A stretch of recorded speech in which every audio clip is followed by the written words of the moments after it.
第二次世界大戦中、広島で捕虜となったアメリカ軍の兵士が原爆で亡くなりました。アメリカ軍兵士の遺族から広島市の男性に平和を願うメッセージが届けられました。メッセージに込められた関係者の思いを取材しました。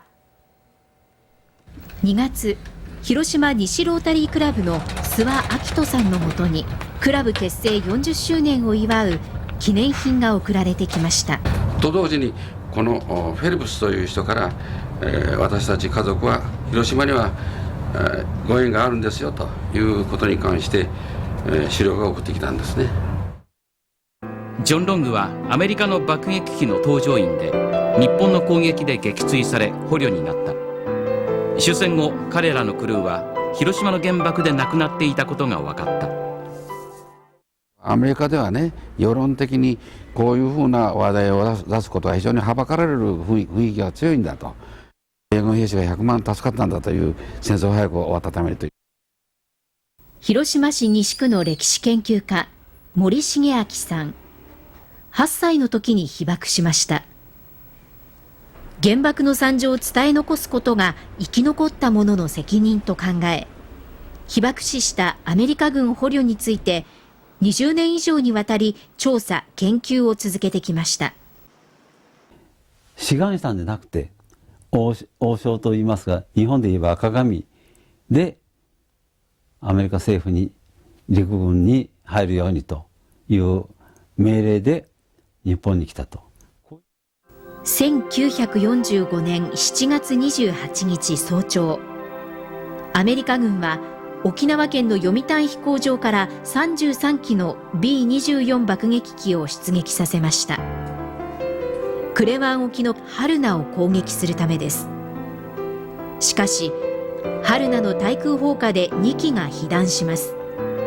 午後0時40分頃のことでした。諏訪さんは疎開していた広島市佐伯区の石内国民学校で被弾した1機タロア号の墜落を目撃しました。僕が見たのは非常に晴れた空で、この放射砲がどんどん打ち出してこう見上げてたらですね、ピカッと光って当たったんよね。あれ光ったのになと思いよるうちになんか羽が飛んだですよね。羽が飛んでね、そのうちに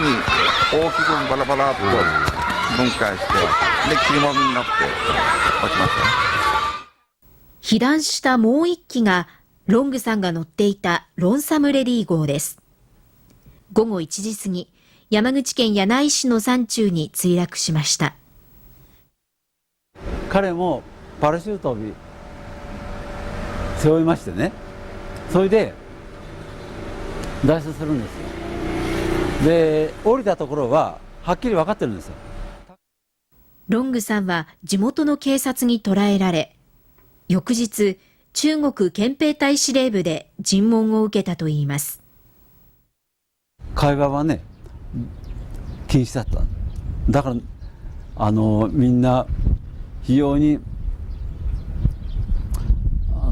なんか寂しそうな、なんとも言えない。そして8月6日、諏訪さんたちは佐伯区の石内国民学校で被爆しました。キラーッと光ったろ、こう澄んだ池にね石を投げるでしょ。石を投げたらこうパーッと輪が広がるでしょ。ああいうのが金色のようなね輪がねバーッとこれぐらいの速さで来たわけよ。こうで来てちょっと上来たかな思ったらバーッと爆風があって耳がツーン言うたの覚えてる。だけどみんなガラスがみんな吹き飛んだね。木造2階建ての校舎は崩れ落ち、多くの児童が怪我をしました。今度は雨が真っ黒い雨が降ったんです。それで夏ですからね、半袖着てましたので、これ真っ黒になったんです。被災者が市中心部から小峠を越えて避難してきました。もうヨレヨレで、もうボルが下がって真っ黒いすすに潜れたようになってね、中には木切れが足にも刺さったままの人とかいろんな。ロングさんは中国軍管区司令部の4号庁舎で勾留されていたとみられ、倒壊した建物から命からがら逃げ出しました。たくさんの日本人の軍人さんなんかの中に混じってロングさんはこの辺りで横たわっていたらしくて、上半身裸でね、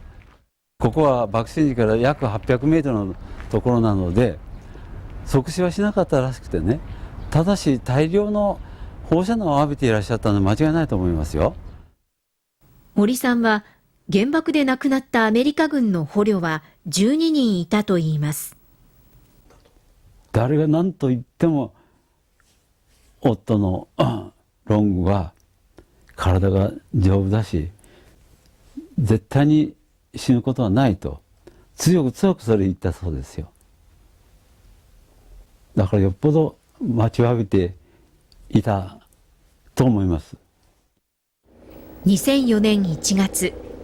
ロングさんの遺影は森さんらによって国立広島原爆死没者追悼平和記念館に登録されました。すでに戦後59年という月日が流れていました。ロングさんの写真を見た同僚がね、あと去年日本に来まして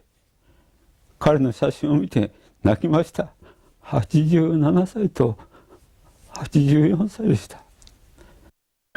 ほとんどのアメリカ人は多くの写真を見て、かわいそうにたくさんの日本人が死んでしまったと言うかもしれません。でもそこにアメリカ人の写真があったらもっと自分のこととして感じるのではないでしょうか。戦争が無差別な無意味な殺戮したということについて同感であると同時に、それはもう恨みがましいことでなしにね、将来の世界平和につなげていくと。あれから65年、太平洋を隔てた日本とアメリカで諏訪さんとロングさんの遺族はお互い理解し合うことが平和を築いていく一歩だと考えています。ここで訂正です。